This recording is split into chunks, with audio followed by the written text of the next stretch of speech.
శ్రద్ధాభక్తులందరికీ నమస్కారం. స్త్రీలందరూ ఎంతో ఎదురు చూసే శ్రావణ మాసం రానే వచ్చింది. భక్తి భావ్యత పవిత్రతల సమాహారమే ఈ శ్రావణ మాసకాలం. ఈ శ్రావణ మాసకాలంలో స్త్రీలందరూ ప్రతి మంగళవారం నోచుకునే నోము శ్రావణ మంగళ గౌరీ నోము. శ్రావణ మంగళ గౌరీ నోము గౌరీదేవిని శక్తి స్వరూపిణిగా ప్రతి స్త్రీ సుమంగళిగా ఉండేందుకు, సౌభాగ్యం కోసం కాకుండా సంపద కోసం, కుటుంబ శాంతి కోసం, సౌభాగ్యం కోసం ఆచరించే వ్రతం.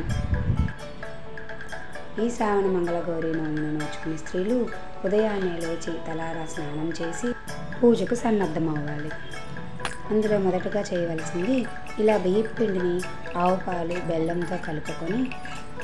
బెల్లంతో చలివిడిలాగా కలుపుకొని జ్యోతులుగా తయారు చేసుకోవాలి. ఆ జ్యోతులలో పువ్వొత్తులను, ఆవు నేతిలో నానబెట్టిన పువ్వొత్తులను వేసి ఆ జ్యోతులను వెలిగించి అమ్మవారికి నివేదించాలి. ఇలా జ్యోతులు ఇంటి ఆచారం ప్రకారం పెంపులుగా ఉంటాయి. మొదటి సంవత్సరానికి 5, రెండవ సంవత్సరానికి 10, మూడవ సంవత్సరానికి 15, 4 20, 5వ సంవత్సరానికి 25 జ్యోతులు చేసుకున్న తర్వాత ఆ జ్యోతులు వెలుగుతున్నప్పుడు ఒక చాకు ఒక కత్తిని లేకపోతే ఒక అట్లకాడని తీసుకొని ఆ జ్యోతుల నుంచి కథను చదువుకోవాలి. తర్వాత ఈ విధంగా ముందుగా వినాయకుడిని, తర్వాత గౌరీమాతని పసుపు కుంకాలతో, పళ్ళు పూలతో, ధూపదీప నైవేద్యాలతో అమ్మవారికి ఎంతో ప్రీతికరమైన పరవాన్నం, పులగం, ఇంకా వాయనం ఇవ్వవలసిన పూర్ణాలు, పులిహోర, శాంతికి చిహ్నమైన పులిహోరతో నివేదించాలి. ఇంకా ఇందులో ఇంటి ఆచారం ప్రకారం జ్యోతులతో పాటు తోరాలు, పూర్ణాలు కూడా పెరుగుతూ ఉంటాయి. జ్యోతులు ఎన్నైతే పెట్టుకున్నామో పూర్ణాలు కూడా అన్నీ ముత్తైదుకు వాయనం ఇవ్వాలి.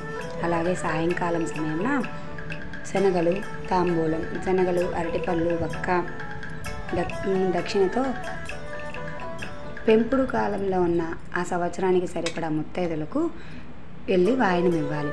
ఆ వాయనంతో పాటు ప్రతి ముత్తైదుకి తోరము కట్టి వారికి ఉదయాన్నే మనం పూజలో నిర్వహించిన తయారు చేసిన కాటుక జ్యోతులపై మనం చాకు లేదా అట్లకాడ నుంచి కథ చదువుతున్నంతసేపు చాకుకు ఆవు నెయ్యి రాసి ఆ జ్యోతులపై ఉన్నంతసేపు కాటుక తయారవుతుంది.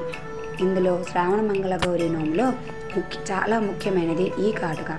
ఈ కాటుకను స్వీకరించిన వారు, అందించిన వారు కూడా సకల సౌభాగ్యాలతో జన్మాంతరం వరకు ముత్తైదుగా ఉంటారని ఈ మంగళగౌరి వశిష్టం ద్వారా మనకు తెలుస్తుంది. మంగళగౌరి వ్రత కథను తెలుసుకోవడం తెలిసిన వారు కామెంట్ రూపంలో తెలుపగలరు. Thank you for watching.